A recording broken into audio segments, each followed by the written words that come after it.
What is going on, everyone? Today we're changing the oil on a Troy Bilt TB110 using good old SAE 30 oil, an oil pan, a funnel, and a gas tank. This is one of the simplest maintenance jobs you can do, and it keeps your mower running smoother, lasting longer, and starting easier. Let's knock this out of the park in just a few minutes. In case you don't have a drain plug, you can either use a suction device, or just like me, you can just tilt the mower. So let me show you how you can do it.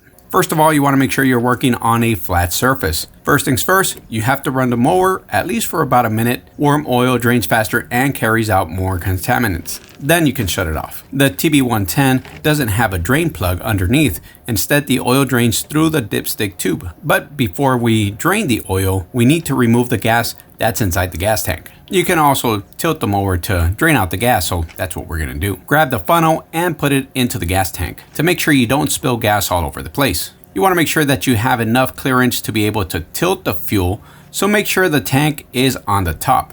You then just tilt your mower and let the fuel come out. Once you're done draining the fuel, you can now start to drain the oil. Grab the drain pan and tilt the mower toward the dipstick side. Start draining the oil into the oil pan.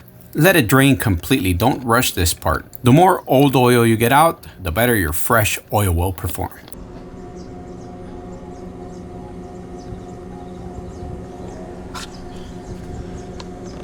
While the oil is draining, you can take advantage of the position of the mower and clean out the bottom. Any debris, grass buildup, now is a good time to take advantage given that you don't have any fluids moving all over the inside of the motor.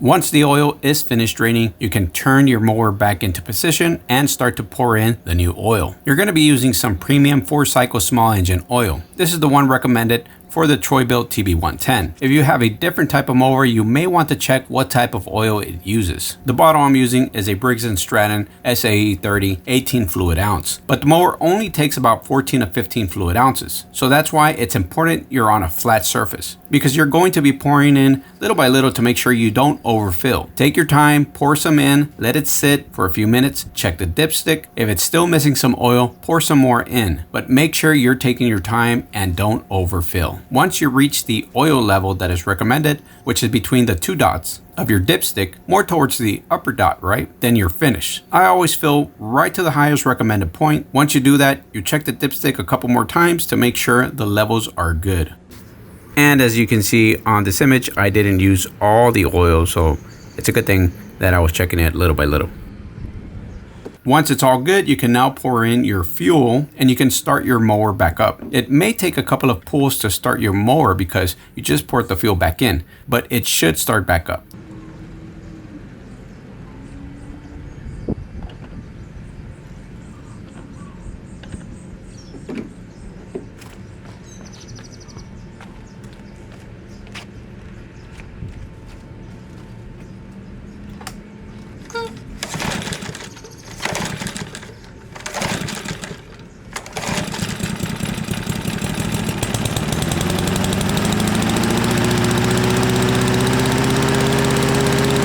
Congratulations, you have just finished your oil change on the mower. You can proceed to cut your grass. That is all I have for y'all today. If you enjoyed the video, don't forget to hit that like and subscribe button so you don't miss out on some more helpful videos.